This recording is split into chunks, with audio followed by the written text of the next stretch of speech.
بسم اللہ الرحمن الرحیم۔ شروع اللہ کے بابرکت نام سے جو بڑا مہربان نہایت رحم والا ہے۔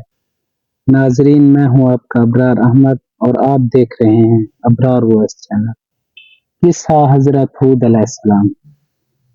پیار بھرا پیغام۔ حضرت ہود علیہ السلام کو پیغام الہی کی جو ذمہ داری سونپی گئی تھی، آپ نے ان کی بجا آوری میں صرف کندھوں سے اتار دینے کو ہی کافی نہ گردانا، بلکہ پند و نصیحت اور اصلاح احوال کے لیے ہر حربے کو استعمال کیا۔ فصاحت و بلاغت، نرم و گرم انداز اختیار فرمائے۔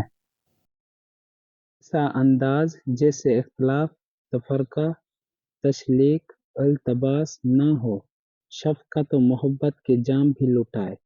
ان ساری کاوشوں کے باوجود سے کسی قسم کے اجر و طلب کے خواہاں نہ ہوئے، بلکہ لوحیت اور بے لوث دینی خدمات پر بارگاہ الہی سے ہی اجر و ثواب کے طلبگار رہے، کیونکہ دینی و دنیاوی بھلائی اللہ تعالیٰ کے ہی دست قدرت میں ہے۔ ارشاد الہی ہے: اے قوم، میں اس پر تم سے کچھ اجرت نہیں مانگتا، میری مزدوری تو اس کے ذمہ ہے جس نے مجھے پیدا کیا۔ تو کیا تمہیں عقل نہیں؟ یعنی تم اتنے احمق اور بے عقل ہو گئے ہو کہ حق و باطل کے درمیان امتیاز نہیں کر پاتے، حالانکہ میں تمہیں اس چیز کو دعوت دیتا ہوں جس کی حقانیت و صداقت کی شہادت تمہاری فطرت فراہم کر رہی ہے، اور یہ وہی دین حق ہے جس کی دعوت حضرت نوح علیہ السلام دیتے رہے، اور تمہاری طرح کے وہ بھی ہٹ دھرم تھے جنہوں نے ان کی تکذیب و مخالفت کی۔ لہٰذا اے غافلو، میں تمہیں دعوت حق دیتا ہوں اور اس پر تم سے کسی اجر کا معاوضہ خواہاں نہیں ہوں، بلکہ میں تو اس کے اجر کا اللہ سے طلبگار ہوں جو علیم و قدیر اور نفع و نقصان کا مالک ہے۔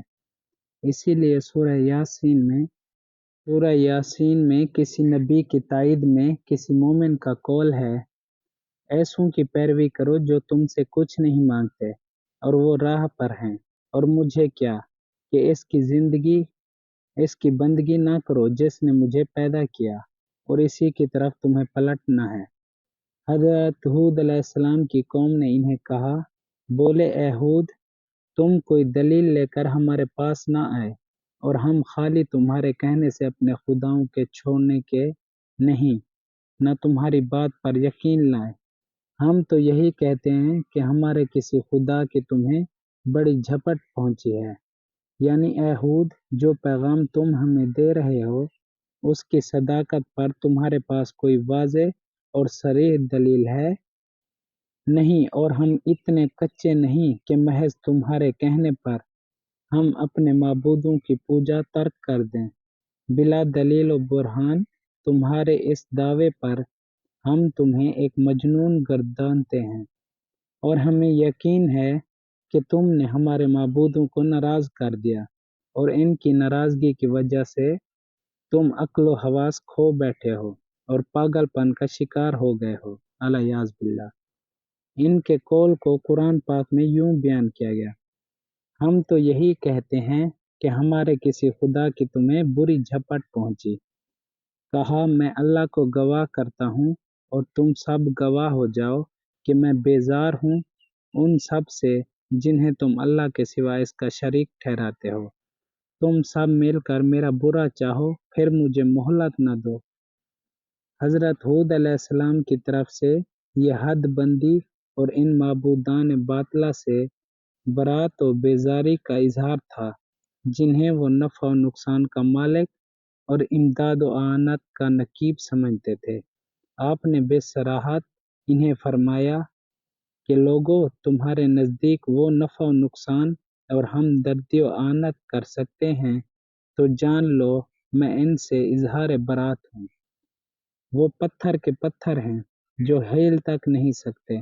تم اپنے معبودان باطلہ کے ساتھ مل کر میرے خلاف اپنی طاقت کے مطابق جو محاذ قائم کر سکتے ہو کر لو، مجھے تمہاری سطوت و طاقت اور تمہارے معبودوں کی ناراضگی کا کوئی اندیشہ نہیں، اور تمہیں یہاں تک کہ اجازت ہے مجھے نقصان پہنچانے کے لیے پلک جھپکنے کے برابر بھی سنبھلنے کا موقع نہ دینا۔ مجھے تمہاری طرف سے کوئی فکر و پرواہ نہیں۔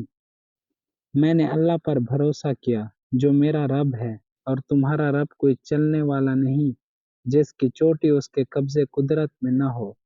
بے شک میرا رب سیدھے راستے پر ملتا ہے۔